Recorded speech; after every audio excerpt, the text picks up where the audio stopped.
Part 3 पढ़ रहे थे। हाफ चैप्टर हुआ था हमारे कहाँ तक, 6th गद्यांश तक। अब हम आज 7 से स्टार्ट करेंगे, पेज नंबर 99 पे। पेज नंबर 99 पे 7 गद्यांश है, 7वां गद्यांश, वहाँ से शुरू करते हैं। महात्मा जी ने कहा, हम इस भूमि से पूछकर इसका निर्णय करते हैं। यह कहकर उन्होंने अपना कान भूमि के साथ लगाया, मानो कुछ सुनने का प्रयत्न कर रहे हों। कुछ देर तक तो वे भूमि के साथ कान लगाए रहे, फिर सीधे बैठ गए और गंभीर वाणी में बोले, यह भूमि तो कुछ और ही कह रही है। दोनों भाई बोले, महाराज, भूमि क्या कह रही है?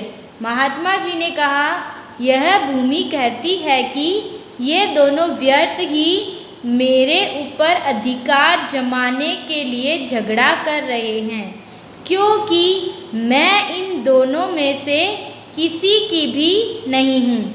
हाँ, ये दोनों अवश्य मेरे हैं।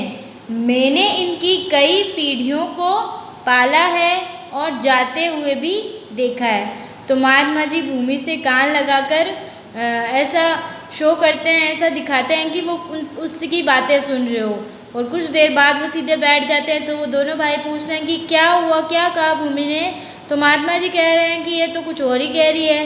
ये कह रही है, मैं तो इन दोनों भाइयों की नहीं हूँ, बल्कि ये दोनों मेरे हैं। क्यों?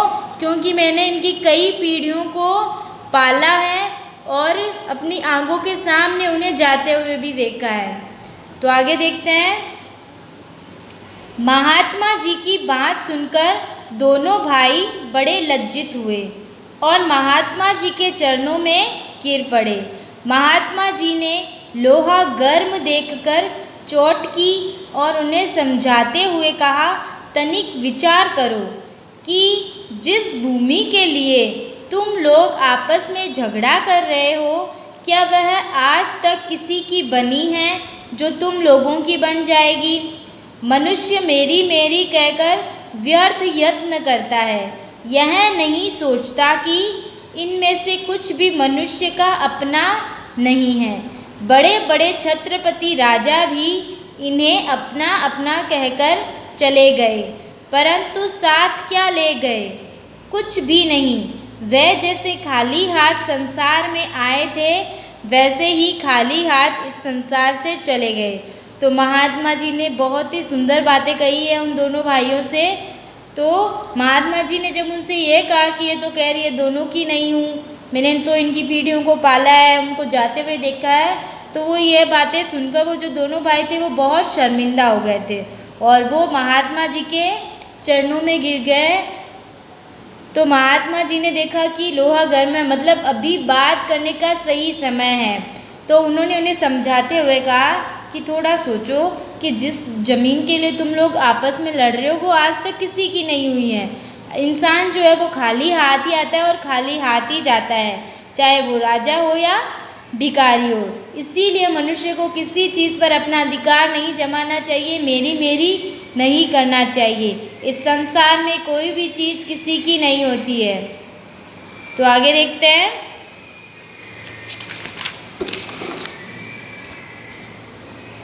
तुम लोग भूमि के इस छोटे से टुकड़े के लिए झगड़ा करके अपने अनमोल जीवन को नष्ट करने पर क्यों तुले हुए हो? यह भूमि न तुम्हारी है और न ही तुम्हारी बनेगी। भूमि ही क्या, संसार के जितने भी पदार्थ हैं, धन संपत्ति है, मकान आदि हैं, इनमें से कुछ भी तुम्हारा नहीं है। तुम्हारी अपनी वस्तु तो केवल भजन भक्ति और तुम्हारे अच्छे कर्म हैं, जो लोक परलोक के संगी साथी हैं। से सब कुछ तो यहीं रह जाता है। अतएव आपस में लड़ने झगड़ने और मनुष्य जन्म के मूल्यवान समय को व्यर्थ नष्ट करने की अपेक्षा जीवन को अच्छे कर्मों और नाम सुमिरन में लगाओ, ताकि तुम्हारा लोक परलोक संवर जाए। दोनों ने महात्मा जी के चरणों में गिरकर अपनी भूल के लिए क्षमा मांगी उस दिन से सबके साथ प्रेम का व्यवहार करते हुए अपने समय को भजन भक्ति में लगाते हुए अपना जन्म सफल करने लगे। तो ये आपका पाठ है, वो दोनों भाई समझ गए महात्मा जी की बात को।